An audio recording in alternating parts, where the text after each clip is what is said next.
nanlilimos. Yung mga taga-NDC ay hindi naman nagmamakaawa. Ipinaglaban ng mga taga-NDC ang karapatan para meron silang matirahan. Ang inihingi lang ay mabigyan na ng titulo. Tama? Hindi tayo nagmamakaawa. Hindi tayo nanlilimos sa mga manggagawa. Hindi naman nagmamakaawa. Hindi naman nanlilimos. Masipag naman tayo. Tama? Nagtatrabaho naman tayo. Tama? Wala tayong ibang hiling kundi mapakinggan. Sino ba ang nagbibigay ng sahod sa mga congressman? Sino ang nagpapasahod sa mga congressman? Sino nagpapasahod sa mga senador? Sino nagpapasahod kahit sa presidente doon sa Malacanang? Mga manggagawa at ordinaryong Pilipino. Hindi natin kailangan ng awa. Hindi natin kailangang manikluhod. Ang hinihingi natin ay hustisya. Ang hinihingi natin ay tama at patas na pagtrato sa ating mga manggagawa. Kaya nagiging emosyonal ako mga kasama dahil kahit anong sigaw ata natin ay hindi pinakikinggan ng gobyerno. Pero wag tayong panghinaan ng loob mga kasama. Dahil nagtitiwala ako sa bilang ng mga manggagawa at ordinaryong Pilipino, mas marami tayo. Sabi natin kanina, tuwing eleksyon, sinong nilalapitan? Sinong sinusuyo? Dapat nating maintindihan na ang tunay na kapangyarihan ay nasa kamay ng bawat isa sa atin. Na ang tunay na kapangyarihan na naglalagay sa iba't ibang tao, sa iba't ibang posisyon ng kapangyarihan ay mga manggagawa at ordinaryong Pilipino rin. Hindi habang buhay nasa kadusta-dusta tayong kalagayan mga kasama. Hindi habang buhay ay nasa nakakaawa tayong kalagayan mga kasama. Pero pakikinggan lang tayo kapag natutunan ng bawat isa sa atin na magkaisa at palakasin ang ating hanay.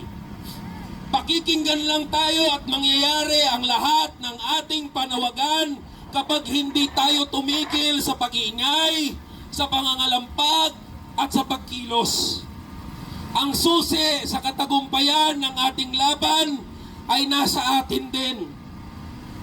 Malapit na mga kasama ang panahon kung kailan susuyuin nila ulit tayo. Malapit na ang panahon kung kailan makikiusap na naman sila sa atin.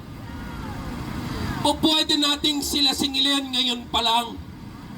Nasaan kayo noong panahon na kami ay nakikiusap, noong kami ay sumisigaw at nakikipaglaban para sa aming mga karapatan? O pwede nating silang singilin ngayon pa lang mga kasama? Mga kasama, mga boss, sa ating mga kasamang pulis, sa lahat po ng nakakarinig sa ating programa, magtatapos ang sesyon ngayong araw at babalik sa Mayo 4 ang Kongreso. Sa pagbabalik ng sesyon ng Kongreso sa Mayo 4, ipangako ho natin sa isa't isa, itaga po natin na hindi tayo papayag, na hindi nila tayo pakikinggan. Na yung titulo sa NGC na pinaglalaban natin ng 4 na dekada ay hindi tayo papayag, na hindi papansinin at babaliwalain. Na yung pinaglalaban natin sa pagbubuwag ng provincial rate ay papatayin lang nila. Papayag ba kayo mga kasama? Hindi! Papayag ba kayo na patayin lang nila yung pinaglalaban natin? Hindi! Kaya mga kasama, nagsusumbong ho ako sa inyo. Kayo ho ang naglagay sa Kamanggagawa Party List. Wala tayong pinagkakautangang loob ng mga politiko o mga malalaking negosante. Simple lang ang kahilingan natin. Una, isa lang sa plenaryo at ipasa ang House Bill number 881. Pangalawa, para sa mga nasa NGC, ibigay na ang titulo ng mga nakatira sa NJC. Higit! Higit! Yun ho ang ating panawagan at hindi natin tatanggapin, mga kasama, hindi natin tatanggapin ang kahit anumang panukala na mas mababa sa pinaglalaban natin. Papayag ba kayo na mas mababa dyan sa pinaglalaban natin yung ibibigay sa atin? Papayag ba kayo na sasabihin nila, wag na lang natin buwagin yung provincial rate, ito na lang ang gawin natin? Papayag ba kayo?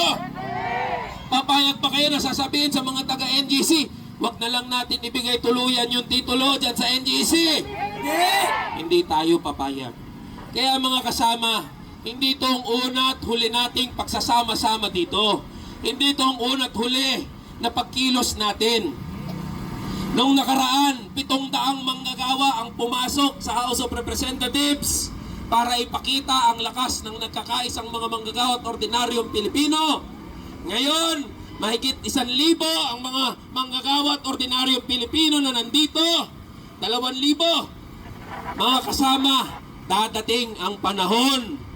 Itong buong harapan ng Kongreso, hindi na mapapasukan, hindi na malalabasan, wala na makakadaang mga sasakyan. Bakit? Dahil magigising ang mga manggagawa at ordinaryong Pilipino. Titindig yan, lalaban, at sasabihin, ibigay nyo na sa amin kung ano ang nararapat para sa amin. Mga boss, mga kasama, maraming salamat po sa inyong oras. Maraming salamat po sa inyong pakikiisa. Hindi pa tapos ang ating laban. Babalik ho ako sa loob ng House of Representatives ng Kongreso. Bit-bit ang panibagong lakas na nanggagaling sa inyo. Babalik ako doon sa loob ng Kongreso. Ipaabot sa mga congressman. Ito ang ating panawagan. Babalik tayo dito. Mas marami, mas malakas. At pag bumalik tayo dito, sasabihin natin, tagumpay ang pinaglalaban ng bawat isa sa atin. Mabuhay ang mga manggagawa! Mabuhay ang mga taga-NGC! Mabuhay! Mabuhay ang mga manggagawang Pilipino! Mabuhay! Palakpakan ho natin ang mga kasama nating pulis. Batiin natin ang mga kasama nating pulis. Batiin natin ang mga kasama nating security sa House of Representatives. Palakpakan din natin sila. Sila rin naman ay nakikipaglaban dahil sila rin ay apektado ng patuloy na krisis na nararanasan natin. Kaya binabanggit natin sa kanila, mga boss, mga kapatid, mga kasama, bahagi po kayo ng aming pinaglalaban dahil magkakasama tayo dito. Pare-parehas tayong ordinaryo, pare-parehas tayo ng pinaglalaban. Muli, isang taas kamaong pagbati sa lahat ng mga manggagawa at ordinaryong Pilipino. Mabuhay ang Kamanggagawa Party List! Mabuhay! Mabuhay ang ating uri! Mabuhay! Magandang hapon po sa ating lahat. Higit!